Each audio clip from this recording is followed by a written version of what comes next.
Hello, my spud guns, is I or the blood, the ghoul next door. So I was actually asked about my opening segue, my opening sequences for the show. How come I clearly have reviews that there are no reviews for? Like, you see me holding up movies and clearly talking about them. Where are the reviews? I never finished those. Uh, so that's why they ended up becoming part of the opening sequences for the shows. But I did go back and take another look at these unfinished reviews. They kind of make a good comedy, so they were all shot in one afternoon, so they kind of fit together. Here you go. Here is some bloopers, some unfinished business, and a lot of outtakes. Hope you like it. Chapter 10 is actually called Beware the Sheepshagger. So that gives you a little...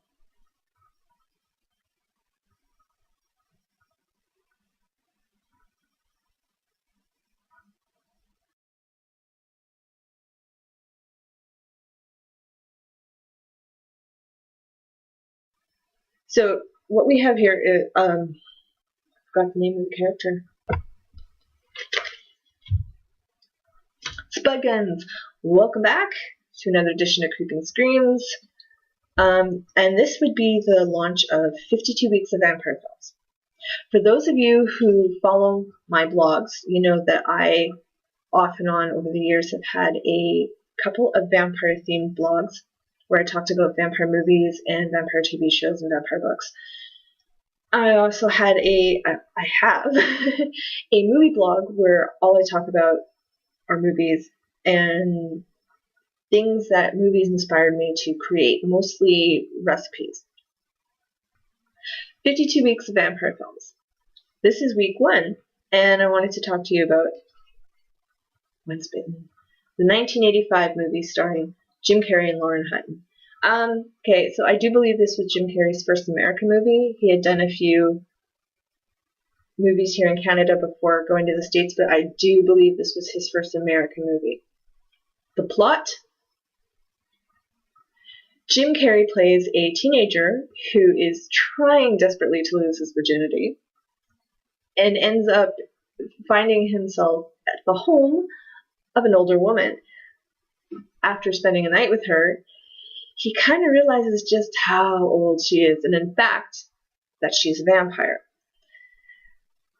She's known as the Countess, and Lauren Hutton plays the Countess, who needs to feed off of the blood of a virgin 3 nights in a row in order, I think it's before the full moon, in order to keep from aging. So what happens then is, unaware to the Jim Carrey character, he starts turning into a vampire himself, and it's basically how he handles it. This movie, I refer to this movie, you gotta love the little at the back there. This movie holds a few special reasons for me. One being the classic line: every time anybody sees him, he's got his hair slicked back, he's wearing all black, he's looking a little pale. Everybody says, "Great vampire costume." And he keeps having to yell at people, "But I'm not wearing a costume." That is kind of what has happened to me with people telling me, calling me a goth, but I'm not a goth. And I refer to that always as, I'm having a once bitten moment. I'm having my once bitten moment again. So, is there a point to this movie? Possibly the idea of safe sex, knowing what you're getting into before you get into it.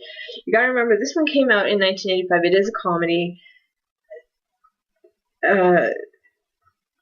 It kind of falls in with those 1980s typical teenager movies like Fast Times at Ridgemont High and where am I going with this? We now pause for station identification. This movie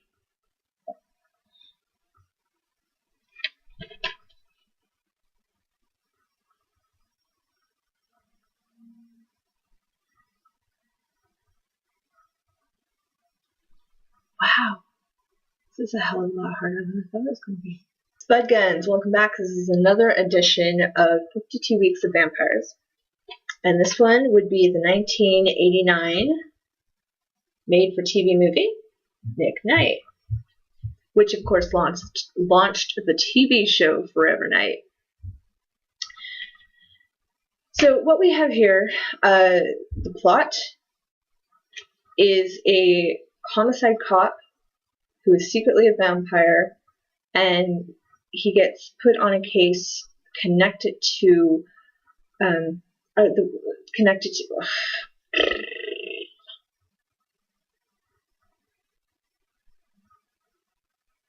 Rick Springfield plays the character of Nick Knight, who is a homicide cop, and he gets put on this case that they're calling the vampire killer case because all the victims are mysteriously drained of blood.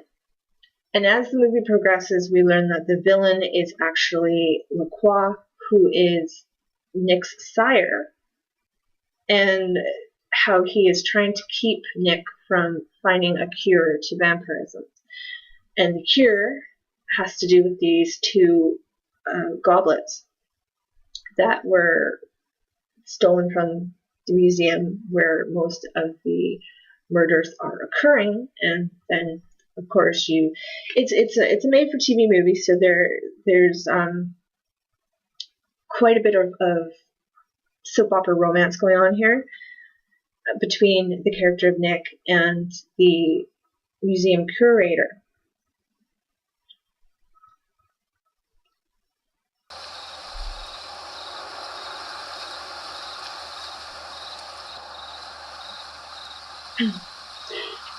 This is one of the first times we see the vampire fly without turning into a bat, and one of the first times we get introduced to the bumpy forehead crowd, as it would later be referred to in Buffy. The style of transformation when the character goes from human to vampire form is the same. It's the high cheekbones and the forehead ridges and the single fangs, which would later become the staple used in, ironically, Buffy the Vampire Slayer TV show.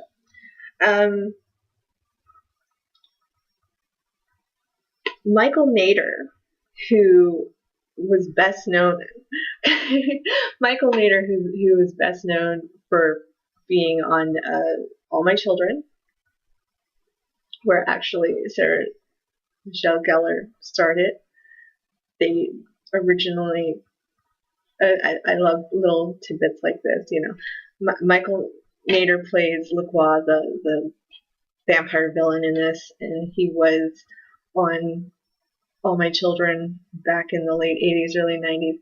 The character of the stepfather for Sarah Michelle Gellar's character of Kendall.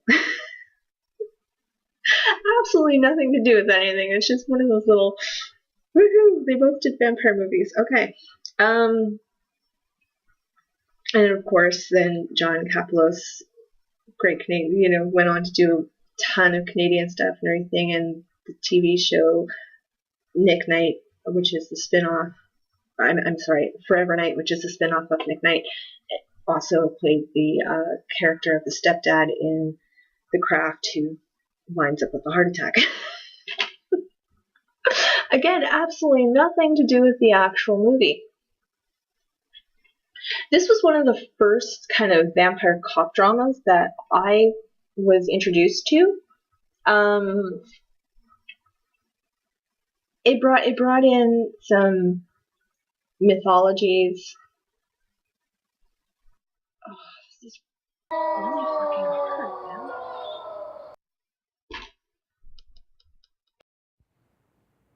We now pause for station identification.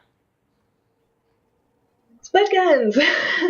This would be 52 weeks of vampire movies, week number 3. Yes, I taped a whole bunch of them on the same day, wearing the same outfit. Yes, of course. So this would be episode 3, and this is I think it's 2000. It came out in 2000, I believe, and it's Vampires Anonymous.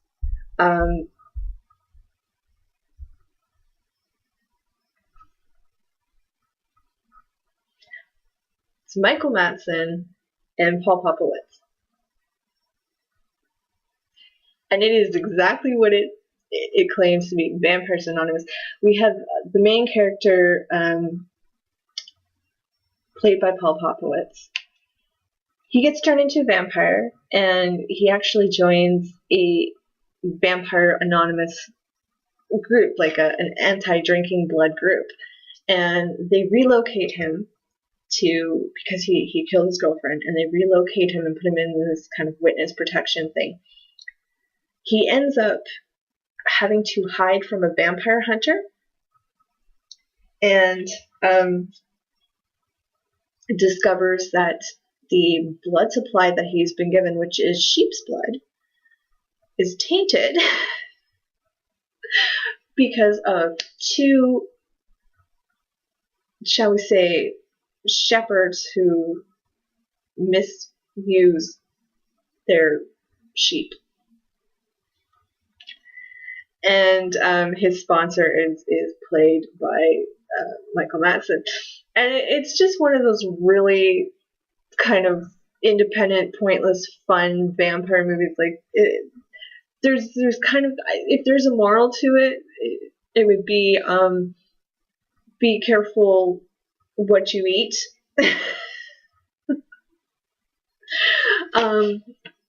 Be careful what you eat and what kind of sexual practices you have, maybe. This is definitely one of those outsider movies, like, but again, the main thing is dealing with, it's a metaphor for drug addiction. It's a metaphor for addictions in general. And it's, also for feeling like you don't belong. You come to a new community, whatever that community may be, and you're having a hard time fitting in.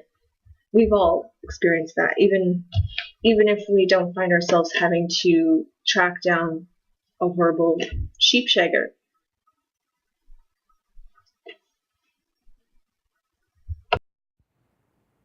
We now pause for station identification.